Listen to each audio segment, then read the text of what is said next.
کیسے ہوگا یہ آپ کو بتاتا ہوں. وہ کہتے ہیں بھائی بات یہ ہے, یہ لوگ دنیا میں جہاں جاتے ہیں سب سے پہلے وہاں مسجد بنے گی اور ایک مدرسہ بنے گا. سارے مل کے چندہ کر کے سب سے پہلے کیا بنائیں گے, کیونکہ غیر مسلم کنٹریز ہے نا بھائی, مسجد سے تعلق ختم ہوا تو نوجوانوں کا اسلام سے تعلق ختم. بھائی یہاں جیسے ہی اسٹے ہوا سب سے پہلے کیا بنے گی, مسجد اور ایک مدرسہ, اور اپنے خاندان کا بچہ عالم بنے گا. اپنے خاندان کا فرد جب عالم بنتا ہے نا اس کی بات کچھ اور. دیکھو ہمارے خاندان کے ارد گرد بہت سارے مولانا لوگ تھے, ہمارے گھر کے جو مستورات ہیں ہمارے بھائی بھائی سب لوگ بیان سنتے تھے, وہ اثر نہیں تھا. جب میں گیا ہوں نا مدرسے میں تو میرے سب بھائیوں نے داڑیاں رکھ لی, سب مستورات نے شرعی پردہ کر لیا. تو یہ انسان کی فطرت ہے کہ اپنے گھر کا فرد جب دین کی طرف جاتا ہے یا عالم بنتا ہے اس کی بات کا اثر لوگ زیادہ لیتے ہیں. کسی کو تبلیغ جماعت سے نفرت ہے نا, اپنے بھائی کو بھیج دو, نفرت ختم, کیونکہ آپ کا بھائی جا رہا ہے نا. تو انسان کی نیچر ہے, وہ اپنے خاندان کو برا بلا نہیں کہہ سکتا. ہمارے ایک دوست تھے جماعت اسلامی کو بہت برا بلا کہتے تھے. ان کی شادی ہو گئی کسی ایسی لڑکی سے جو جماعت اسلامی کی تھی. شادی کے بعد ہم ملنے کے لیے گئے تو کسی نے ان کے سامنے جماعت اسلامی کی برائی کی. کہتے ہیں نہیں بھائی ایسا نہیں ہے, اتنے برے نہیں ہوتے, بہت اچھے لوگ ہیں, دین کی بڑی خدمت کر رہے ہیں. تو اس نے کہا لے گا سسرال بن گیا نا. یہ فطرت ہے انسان کی. نبی صلی اللہ علیہ وسلم نے جو اتنی ساری شادیاں کی ہیں نا اس کی ایک بہت بڑی وجہ یہ تھی کہ عرب کے سرداروں کی بیٹیوں سے شادی کر لی, تاکہ وہ سردار جو اتنے دشمن تھے جب ان کی بیٹیوں سے شادی ہو گئی تو ان کی دشمنی ختم. یہ بھی سیاست تھی. نکاح اس لیے بھی کیا جاتا ہے دشمنیاں ختم کرنے کے لیے. تو بہت ساری مصلحتیں. تو اب گجراتی لوگ کیا کرتے ہیں, جہاں جائیں گے مسجد بنائی, مدرسہ, اور مدرسے میں اپنا پیسہ لگائیں گے اور پھر اپنے بچوں کو مدرسے میں داخل, اسکول بھی پڑھائیں گے تاکہ تعلیم بھی ہو, ساتھ ساتھ مدرسہ بھی پڑھو گے, دونوں تعلیمیں چلیں گی ساتھ ساتھ. اس کا نتیجہ کیا نکلے گا, اسکول سے صرف تعلیم ملے گی, ماحول نہیں, ماحول مدرسے والا. تو اس طرح سے انہوں نے جوڑ کے رکھا ہوا ہے اپنی لوگوں کو. تو کہاں سے کہاں بات چلی گئی. خیر جب انسان ٹریولنگ کرتا ہے بہت کچھ یار, کہاں کہاں افریقہ کے جنگلوں میں تبلیغی جماعت کا کام نظر آتا ہے, باہر ملکوں میں جا کے کوئی پہاڑ پتھر نہیں چھوڑا یار. جس جنگل میں ہم ہرن مارنے گئے وہاں جنگل میں جماعتیں پہنچی ہوئی ہیں. ابے آدمی حیران ہوتا ہے یار یہ تم کیا ہو بھائی, جنگلوں میں جماعتیں پہنچی ہوئی ہیں, وہاں کالوں پہ محنت ہو رہی ہے, اتنے بلیک اندھیرے میں نظر ہی نہیں آتے. تو اللہ معاف فرمائے, یعنی بہرحال وہ اس کو خوبصورتی سمجھتے ہیں, وہ اس کو خوبصورتی سمجھتے ہیں, ان میں محنت ہو رہی ہے. اتنا پسماندہ طبقہ, غریب طبقہ, ان پہ محنت ہو رہی ہے. انسان کے نا دینی دعوت میں 2 نمبر ہونے کی ایک علامت یہ کہ صرف مالداروں کو فوکس کرے, غریبوں پہ محنت نہ کرے. یہ خود اس کی علامت ہے, یہ بندہ لالچی ہے. جن علماء کی محفل میں ہر وقت مالدار لوگ آگے آگے ہوتے ہیں, غریب پیچھے پیچھے یا ہوتے ہی نہیں, اس کا مطلب کیا ہے کہ اس عالم کے دل میں غالب گمان یہ ہے کہ دولت سے محبت ہے, اس کو دین کی فکر نہیں ہے. کیونکہ دین کی جہاں بھی دعوت گئی ہے نا غریبوں کی ہمیشہ کثرت ہوئی ہے. تو بعض جگہ ہم نے دیکھا ہے مالدار ہی مالدار نظر آئیں گے, ایسا لگتا ہے غریب کا تو یہاں کوئی بسر ہی نہیں ہے. تو اس کا مطلب بھائی یہ بندہ ہی ٹھیک نہیں ہے جو دین کی دعوت کا کام کر رہا ہے, مخلص نہیں ہے. ہمارے شیخ مفتی رشید احمد صاحب بہت مالدار تھے, لیکن ان کی جو مجلس لگتی تھی نا آدھی سے زیادہ اس میں غریب, آدھے سے زیادہ غریب ہوتے تھے. اس میں رکشے والے, ٹیکسی والے, ٹماٹر والے لوگ آتے تھے, کہتے تھے یار یہ اتنے بڑے مالدار ہیں اور بیٹھے ہوئے کون ہیں, غریب لوگ. ہمارے حضرت نے میرے سامنے ایک ٹھیک ٹھاک مالدار آدمی کو پیچھے بٹھایا, بہت بڑے سیٹ تھے, آگے بیٹھے ہوئے تھے, اور کچھ غریب علماء پیچھے بیٹھے ہوئے تھے.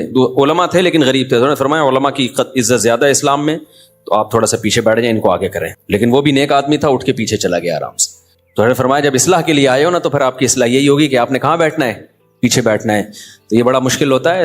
خیر تو میں نے جو قرآن مجید کی آیتیں پڑھی ہیں وہ آیتوں میں اللہ نے کیا فرمایا, الا المصلین.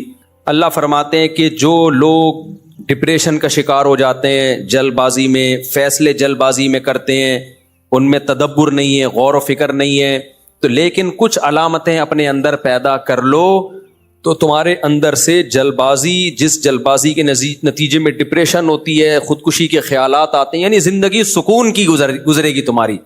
اس کے لیے چند کام کرنے پڑیں گے. نمبر 1 نماز کی مکمل پابندی.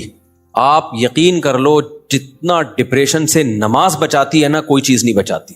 اسٹریس اور ڈپریشن کی 20 گولیاں ایک طرف, جس کا نماز میں دل لگ گیا نا بس اس کی زندگی مزے کی بن جاتی ہے. اور نماز میں دل نہ لگ رہا ہو نا کئی رکعتیں پڑھو ہمت کر کے, اصول بنا لو, جس کام میں دل نہیں لگتا نا وہ کام کرنا شروع کر دو, دل لگے گا, اور پھر ڈبل لگنا شروع ہو جاتا ہے. میں بہت سی مثالیں دیتا ہوں نا, دوڑا نہیں جاتا چلنا شروع کرو, چلا نہیں جاتا ہلکا ہلکا چلو, اپنے نفس پہ بوجھ ڈالو. دیکھو یہ ٹینشن سے بچنا ایسی چیز ہے جو ٹینشن سے دور بھاگتا ہے نا, ٹینشن اس کے پیچھے آتی ہے, اور جو ٹینشنیں پالتا ہے وہ ہمیشہ ٹینشن فری زندگی گزارتا ہے. وہ ٹینشن ہے جو جائز ٹینشن ہے, جو صحت کے لیے مفید ٹینشن ہے, ان کی بات کر رہا ہوں میں. تو جو لوگ آپ نے دیکھا ہوگا محنتی ہوتے ہیں, سارا دن کام کاج میں مشغول رہتے ہیں, وہ خوش ہوتے ہیں, ہے یا نہیں؟ گھروں میں جو دو طرح کی خواتین ہوتی ہیں, ایک پھوڑ, نہ کام نہ کاج, کچن گندا پڑا ہوا ہے, واش روم پیمپر بچے کے اتارے یوں پھینک دیے. آپ دیکھنا ان خواتین کی طبیعت میں چڑچڑاپن بہت ہوتا ہے, جھنجھلانا. ذرا سے کوئی نصیحت کرو, آگے سے جھنجھلا کے جواب ملے, ہر وقت ایسا لگتا ہے وہ توے پہ بیٹھی ہوئی ہے, خود بھی ٹینشن اور دوسرے کو بھی ٹینشن. لیکن آپ نے دیکھا گھروں میں جو خواتین بہت محنتی ہوتی ہیں, بچوں کی کیئر, شوہر کی مرضی کا خیال, گھر کو صاف ستھرا رکھنا ہر وقت, وہ خوش ہوتی ہیں. مردوں میں بھی ایسا ہی ہے. جتنے لڑکے آپ کے پوستی ہیں گھر کے اندر پڑے ہوئے کچھ نہیں کر رہے, ایسا لگے گا جیسے وہ توے پہ بیٹھے ہوئے ہیں. باپ کوئی نصیحت کرتا ہے ایک دم کیا ہو جاتے ہیں, وہ ہائپر ہو جاتے ہیں. آپ لوگوں نے خود بھی نوٹ کیا ہے نا یہ بات. وجہ کیا ہے کہ جو آدمی کام کاج کی ٹینشن نہیں لیتا نا, تو اللہ اس کو اسٹریس میں ڈال دیتے ہیں. جو محنت کے کام نہیں کرتا اسٹریس میں ڈال دیتے ہیں اس کو, ہر وقت ٹینشن ہے, چڑچڑاپن پیدا ہوتا ہے. اور جو محنتی ہوتے ہیں صبح اٹھے ٹھک ٹھک ٹھک اپنے کام نمٹائے. میں اپنا بتا دوں, جس دن میں کوئی ٹاسک پوری کرتا ہوں کہ مجھے خیال ہوتا ہے آج میں نے یہ کام نمٹانا ہے, تو وہ نمٹا دیتا ہوں. خدا کی قسم ایسا سکون ملتا ہے نا کہ بیان نہیں کیا جا سکتا. وہ آپ بھی کر کے دیکھ لو. آپ ایک اسکیجول بناؤ کہ آج دن میں نے یہ سارے کام کرنے ہیں اور مغرب تک میں ان کاموں سے فارغ ہو جاؤں گا. دیکھو آپ کام کرنے کے بعد جب فراغت ہوگی آپ کو ایسا سکون ملے گا کہ آپ کو سکون کے لیے کسی ٹیبلٹ کی ضرورت نہیں رہے گی. تو آج کل ڈپریشن اور اسٹریس کی جو بیماریاں پھیل رہی ہیں اس کی ایک بہت بڑی وجہ بیکاری. بس ہر آدمی چاہتا ہے میں لائف کو انجوائے کروں, یوں کر کے بیٹھا رہوں, انجوائے کروں, پھر ٹک ٹاک دیکھتا رہے گا اور گھماتا رہے گا, دیکھ یہ والا دیکھ لیا, یہ والا دیکھ لیا, ہوتے لاشعوری طور پر وہ آپ کے دماغ کو اندر سے ڈیمیج کر رہا ہے, آپ کو پتہ بھی نہیں ہوتا. اس میں سیاسی خبریں آ رہی ہیں, کوئی دوسرے کو گالی, وہ اس کو گالی, وہ فلانا ایسا, وہ ڈمکانا ایسا, کارٹون بنا کے سیاسی لیڈروں کے مذاق. آپ کو پتہ نہیں ہوتا کہ یہ چیز آہستہ آہستہ آپ کے دماغ کو کیا کر رہی ہے, ہلکا ہلکا ڈیمیج. تو نماز انسان کے کا شیڈول بنا دیتی ہے. ہم نے جتنے بڑے لوگوں کو دیکھا ہے وہ کیا کر رہے ہوتے ہیں, وہ اپنے ٹائمنگ کیسے فکس کرتے ہیں. کافر کیسے کرتے ہیں, 8 بجے یہ کرنا ہے, 9 بجے یہ, 10 بجے یہ, شام 4 بجے یہ. نمازی کیا کرتا ہے, فجر کے بعد کی یہ روٹین, فجر سے پہلے کی یہ روٹین, ظہر کے بعد کی, بولو نا یار, یہ روٹین, عصر کے بعد کی یہ روٹین, عصر سے پہلے کی یہ روٹین, مغرب کے بعد کی. اور یہ جو نمازوں کے ٹائم ہے نا, کمال کی بات پتہ ہے کیا ہے, یہ نیچرل ہے, گھڑی نیچرل نہیں ہے. نہیں آئی بات. سورج جب نکلتا اور غروب ہوتا ہے نا, تو فطری طور پر انسان کی باڈی کے اندر تبدیلیاں آ رہی ہوتی ہیں, فطری طور پر. تو اسلام چونکہ دین فطرت ہے نا, تو اس نے اوقات بھی کیسے رکھے ہیں, نیچر کے حساب سے رکھے ہیں. تو نمازوں کے حساب سے اپنے آپ کو فٹ کرو گے, زیادہ سکون رہے گا, کیونکہ دن کی روشنی میں انسان کا مزاج الگ طریقے سے کام کر رہا ہوتا ہے, رات کے اندھیرے میں الگ طریقے سے ہوتا ہے. تو اللہ نے کیا فرمایا کہ الا المصلین الذین هم علی صلاتہم دائمون, یہ لوگ نمازوں میں پابندی کرتے ہیں. تو آج سے عزم کرو کسی قیمت پہ بھی نماز انشاءاللہ ضائع نہیں کریں گے. اور سب سے زیادہ سکون اللہ نے فجر کی نماز میں رکھا ہے. تھوڑی سی ٹینشن ہے بھائی, اٹھا لو, لیکن پڑھ کے جب سلام پھیرو گے نا, آپ کو لگے گا یار آج تو ہٹو بچو ہو گیا ہے. ہمارے ایک دوست تھے, نمازی تھے لیکن اڑاتے بھی بہت تھے نماز, ہے نا. اب وہ بہت پرانی بات ہے, 15-20 سال پرانی بات, بالکل ینگ تھے, تو نائٹ فال بھی ہو جاتا ہے جوان آدمی کو. ایک دن کیا ہوا, میں نے ان کو بولا بھائی آپ کو سفر میں حضر میں کہیں بھی ہونا, آپ نے غسل کر کے نماز پڑھنی ہے. وہ جاب کرتے تھے کسی کمپنی میں, انہوں نے کہا یار ادھر میں رات کو سوؤں اور نائٹ فال ہو جائے, کون غسل کرے گا, کیا ہے بھائی بڑی ٹینشن ہے یار. میں نے کہا یہ عزم کر لو, کچھ بھی ہو آپ نے غسل کر کے نماز بولو پڑھنی, کچھ بھی ہو جائے. پانی کا انتظام کیسے کرنا یہ آپ کا ہیڈک ہے, کرنا ہے.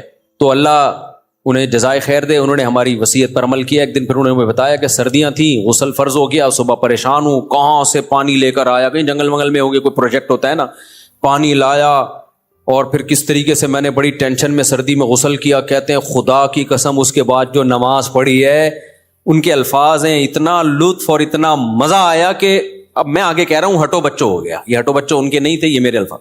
اتنا مزہ آیا. تو انسان ٹینشن اٹھا کے جو کام کرتا ہے, لطف اور مزہ بولو اسی میں ہے. چھٹی والے دن جب مزہ آتا ہے جب ورکنگ ڈیز کے بعد چھٹی آئے. روزانہ ہی اگر چھٹیاں ہوں تو مزہ آئے گا.